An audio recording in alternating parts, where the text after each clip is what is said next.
J'ai que 32 ans et pourtant, on dirait que j'en fais beaucoup plus. J'ai régulièrement utilisé ma maladie quand on était avec mes copines pour acheter de l'alcool, pour rentrer en boîte. J'ai joué au casino, j'avais 13 ans et c'est passé comme une lettre à la poste. Et je suis passée devant les physionomistes, nickel, tout allait bien. Depuis ma naissance, ma peau pendait en grands plis. Comme si je flottais dans un costume trop grand, en fait. Du coup, ma mère a décidé de se rendre donc dans l'hôpital où je suis née. L'interne, finalement, de dermato qui était présent et qui m'a vu arriver, en fait, m'a tout de suite mis dans une salle à part où ensuite le professeur donc qui a posé le diagnostic est venu, m'a regardé, m'a ausculté et c'est à ce moment-là que la cutis laxa, enfin le mot cutis laxa a été posé du coup sur moi. Déjà, quelque chose qui est très très important à savoir, c'est que la cutis laxa, ce n'est pas un vieillissement accéléré. La cutis laxa, c'est, pour vous donner un exemple,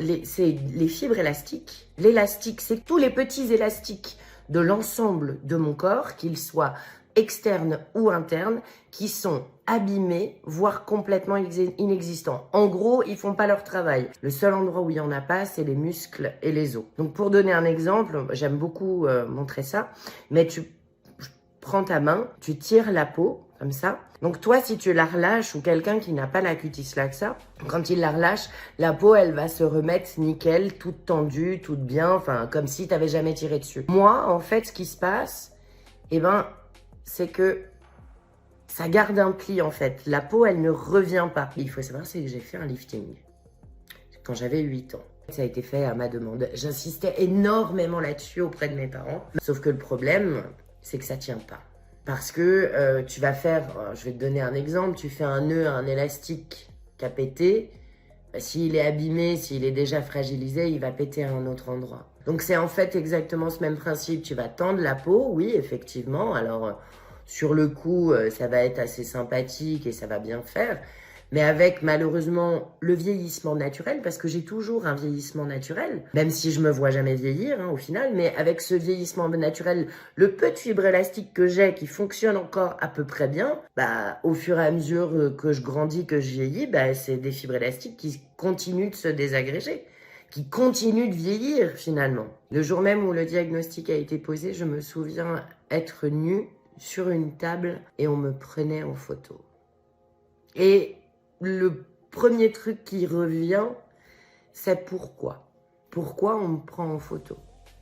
Qu'est-ce qu'il y a? Qu'est-ce qui se passe? Il faut savoir, c'est que moi, je suis la seule de ma famille à l'avoir parce que je suis une mutation spontanée. C'est-à-dire que ni ma mère ni mon père n'ont le gène qui fait défaut. Mais au moment de la fécondation entre l'ovule et le spermatozoïde, il y a eu un bug, il y a quelque chose qui n'a pas fonctionné. Et donc, du coup, c'est pour ça, c'est comme ça que la maladie est apparue chez moi.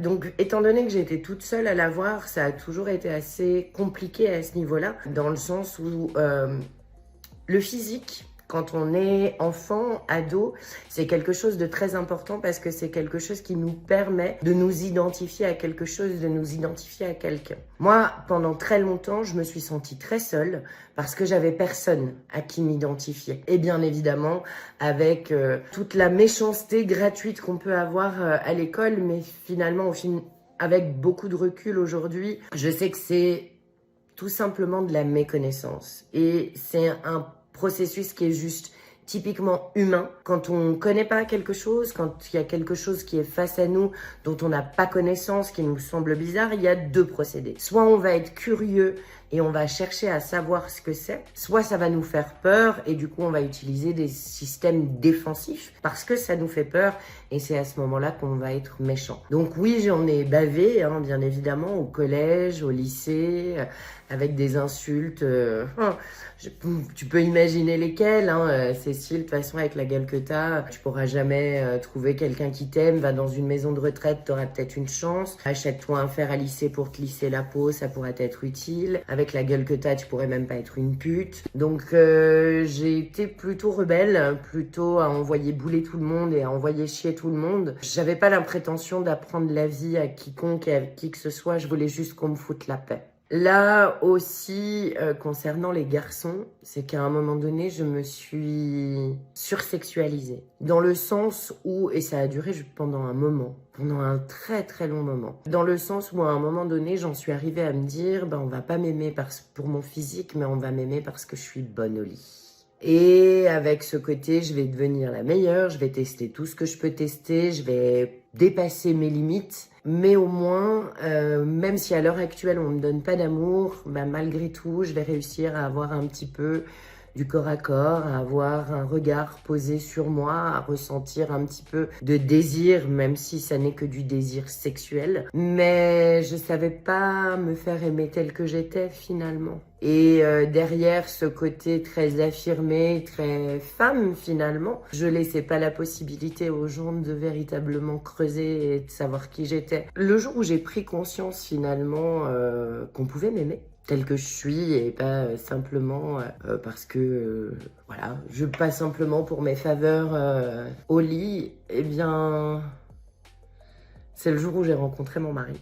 Et le premier jour où on s'est rencontrés, je lui ai balancé à la gueule tout ce qui peut faire fuir un mec. Je lui ai dit tout ce que je voulais. J'ai dit, moi, je veux fonder une famille, je veux me marier, je veux avoir des enfants. Là, à l'heure actuelle, je suis en train d'acheter une maison. Si tu veux me suivre là-dedans, tant mieux. Sinon, moi, aujourd'hui, mon objectif, c'est de faire un enfant toute seule. Voilà, je lui ai balancé tout ça à la gueule, mais vraiment. Et finalement, c'est à partir du moment où j'ai réussi à définir véritablement ce que je voulais, moi, et où au final, j'ai accepté mes propres choix, que ça s'est décanté et puis que j'ai rencontré la perle rare. Maintenant que je veux avoir des enfants, enfin qu'on veut avoir des enfants et qu'on veut fonder notre famille avec mon mari, ce qui est difficile et compliqué, c'est que d'une certaine manière, je reprends ma maladie en pleine gueule. Il faut savoir, c'est qu'une grossesse demande beaucoup au corps et bien évidemment demande aussi beaucoup au cœur. Et c'est là où j'ai été finalement dans des examens plus poussés que ce que j'avais pu avoir jusqu'à maintenant. Il faut savoir, c'est que du coup, j'ai été suivie tous les 2 ans pendant toute ma vie jusqu'à aujourd'hui.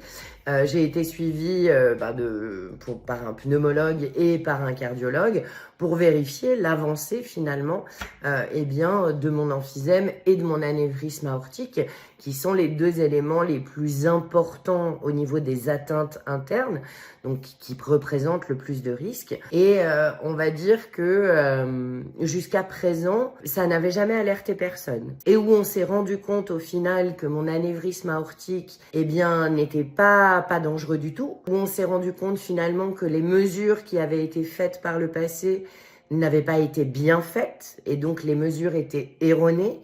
Étant donné qu'on n'est que entre 500 et 550 dans le monde, il est super important d'être accompagné justement par des médecins qui connaissent, par des spécialistes qui ont l'habitude, par des experts de la cutis laxa. Et du coup, c'est là où ça peut porter préjudice finalement à la personne parce qu'elle n'a pas les bons éléments, elle n'a pas les bonnes informations et du coup, elle peut se retrouver dans des situations délicates et chaotiques pour sa propre vie finalement. Pour vous expliquer un peu plus précisément ce qu'est un anévrisme aortique, alors vous avez le cœur qui est là, c'est mon point. Et puis, il faut savoir, c'est que l'aorte, c'est l'artère principale de votre corps. Donc, l'aorte, elle va faire un effet de crosse comme ça, puis elle va redescendre le long de la colonne vertébrale. Eh bien, moi, en fait, mon anévrisme, là où il est situé, c'est que au niveau de l'entrée de l'aorte dans le cœur, cette partie-là, elle est plus grande. C'est-à-dire qu'au lieu de faire ça, elle fait ça. Et là où ça provoque des risques, c'est qu'avec le flux sanguin, avec la pression artérielle, avec la pression du sang à l'intérieur, ça va forcer sur les parois et puis ça peut péter quoi. Et moi encore plus, je suis sujette à une chirurgie parce que vu que moi, quand ça se dilate un peu trop, ça revient pas forcément, ça fragilise forcément.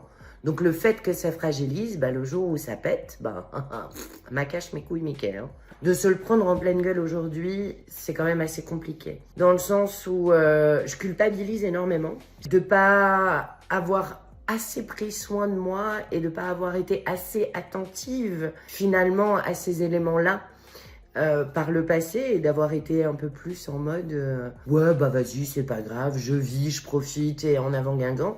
J'ai été fumeuse pendant très longtemps, hein, à fumer un paquet par jour. Donc de la culpabilité de faire vivre ça à mon mari qui au final lui n'avait rien demandé, même si il est d'un soutien sans faille exceptionnel et il est magique. Vraiment, il est magique. Et surtout, beaucoup de frustration, de la tristesse. Enfin, c'est plein d'émotions qui sont mélangées à la fois. Bon, bah, ma foi, ok, d'accord. Il y a une opération qui va être lourde, quelque chose qui va être dur à vivre, hein, parce que on va arrêter mon cœur, me mettre une prothèse, on va rebrancher mes coronaires. Enfin bref, c'est une opération qui va être très très lourde, qui va devoir par la suite y avoir 1 mois d'hospitalisation le temps que je reprenne un peu tout ça. Donc ça déjà ça fait peur, hein, parce le risque zéro n'existe pas et personnellement j'ai pas spécialement envie d'y rester, hein. Je me suis pas mariée pour être mariée que 6 mois déjà. Et puis donc voilà, c'est plein de sentiments mélangés, c'est de la peur, c'est de la colère, c'est d'un autre côté pas le choix, il faut l'accepter. Je veux dire c'est là, c'est comme ça, c'est sur mon chemin de vie, c'est comme ça, c'est pas autrement. Et puis je dois passer cette étape pour pouvoir réaliser mes autres projets. Moi, je me suis toujours dit, depuis que je suis toute petite, Cécile, de toute manière, t'as pas le choix. T'es née comme ça t'est tombé dessus. Ok, t'es comme ça. T'as 2 possibilités. Soit tu passes ta vie, la totalité de ta vie, à te plaindre, à te dire « Oh, mais mon Dieu, mais ma peau, elle est comme ça. Oh, mais je ressemble pas à toutes mes copines. Oh, mais je parais plus âgée. » Donc, soit t'es dans ce leitmotiv-là et finalement, bah, tu vis pas, t'es malheureuse, t'es pas bien dans ta peau, t'es pas à l'aise dans ce que tu es, dans qui tu es. Soit tu dis, ouais, ok, ça fait chier, ça me pète les couilles, j'ai pas envie d'être comme ça, j'aimerais être comme mes copines, j'aimerais qu'on me prenne pas pour la mère ou la grand-mère ou la tante, et j'aimerais être prise pour moi, Cécile, celle que je suis quand j'avais 15, 16, 18, 20, 25 ans. Oui, j'aimerais, mais je peux pas. Bah, ma foi, tu peux pas, bah alors vis avec et avance. Et puis kiffe, et puis si les gens comprennent pas, eh ben tant pis. C'est pas pour rien que j'ai régulièrement utilisé ma maladie quand on était avec mes copines pour acheter de l'alcool, pour rentrer en boîte. J'ai joué au casino, j'avais 13 ans. C'était à l'époque où on n'avait pas besoin de présenter les cartes d'identité. Et ça, c'était mon père, c'était un truc de mon père. En fait, on partait chez ma sœur. Et mon père m'avait dit, ah bah écoute Cécile, avec ta mère, ta sœur et ton beau-frère, on va aller au casino, et puis toi, tu resteras à la maison, garder ton neveu. Moi j'ai regardé mon père, je dis, mais papa, avec la gueule que j'ai, moi je rentre. Et en fait, il s'est pris au mot. Et donc ils m'ont grimé de la tête aux pieds, hein. Maquillage, collier de perles, robe noire, les talons, enfin bref, ils m'ont vraiment maturisé, on va dire ça comme ça. Ou en tout cas, j'ai vraiment joué pour le coup le personnage. Et je me souviendrai toujours, quand on était dans la voiture, mon père m'a dit « Maintenant, tu fermes ta gueule parce que si tu l'ouvres, on est mort. » Et c'est passé comme une lettre à la poste. Et je suis passée devant les physionomistes, nickel, tout allait bien. Donc en fait, j'ai quand même joué de certains avantages, entre guillemets, mais si tu veux, à un moment donné, ben t'as pas le choix, t'es comme ça, ben on va tirer aussi le positif de chaque chose. Mais il faut savoir, c'est que ça n'a pas toujours été le cas et qu'il y a des moments où ce qui a été le plus compliqué, c'est devoir justifier. Principalement dans tout ce qui est présenter les papiers, hein. J'ai un exemple quand, avec un de mes petits copains, on est partis ensemble au Ghana parce que bah, lui était originaire du Ghana. Donc on était partis là-bas pour rencontrer sa famille, etc. Donc ils ont eu aucun problème à me laisser rentrer au Ghana, mais c'est pour repartir. En fait, j'ai dû présenter un justificatif médical parce qu'ils pensaient que mon passeport était un faux au vu de ma date de naissance. J'ai été envoyée dans une salle avec un traducteur assermenté. J'ai dû leur montrer le site internet, etc., etc., parce qu'ils voulaient pas. J'ai failli louper mon avion. J'ai failli pas repartir du Ghana parce qu'ils croyaient pas ma pièce d'identité. Donc c'est là aussi où c'est un peu délicat et où ça a parfois été dur, c'est devoir justifier de qui on est. Parce que les gens ne nous croient pas. Et c'est, je crois, ce qui au final a toujours été le plus dur. Finalement, c'est pas les insultes, c'est pas les méchancetés gratuites, parce que ça, ma foi, bah, c'est des gens qui sont cons, c'est des gens qui sont stupides. Mais par contre, qu'on ne nous croit pas, et principalement qu'on ne me croit pas, que je sois obligée de me justifier. Je veux dire, j'ai mis du temps avant de pouvoir décrocher des entretiens d'embauche. Parce que j'ai eu des entretiens d'embauche à partir du moment où j'ai enlevé la photo de mon CV. Comme si j'allais mentir là-dessus. Donc c'est là où c'est finalement dur et où c'est toi tu sais qui t'es. Toi tu sais qui t'es. Oui, ok, t'as ça, t'as cette maladie génétique, c'est pas facile, c'est pas évident. Mais quand t'as des gens qui en face, qui en plus de ça, ne te croient pas, je crois que c'est finalement ça qui est le plus compliqué à gérer, c'est de justifier en permanence de qui on est. Alors après, c'est peut-être la maturité et puis mon âge aussi aujourd'hui qui fait que c'est des choses qui me touchent plus et qui au contraire me dépitent sur la mentalité de certaines personnes face à la différence. C'est des choses qui me dépitent. Mais ce que les gens ne se rendent pas compte, c'est putain, mais heureusement qu'on est différents. Mais heureusement qu'on n'est pas tous pareils. Heureusement qu'on n'est pas des copies et des clones. Mais mon Dieu, mais on se ferait chier. Vous pouvez même pas imaginer à quel point on se ferait chier, on s'emmerderait, il y aurait rien d'intéressant, il y aurait pas de suspense, enfin, la vie serait terne s'il n'y avait pas de différence. Moi, personnellement, la vie aujourd'hui, je la kiffe, je la vis, enfin, j'ai un mari exceptionnel qui me soutient au quotidien, une famille exceptionnelle qui est toujours là derrière moi à me soutenir. Bon nombre de fois, quand j'ai été plus petite, j'ai failli baisser les bras.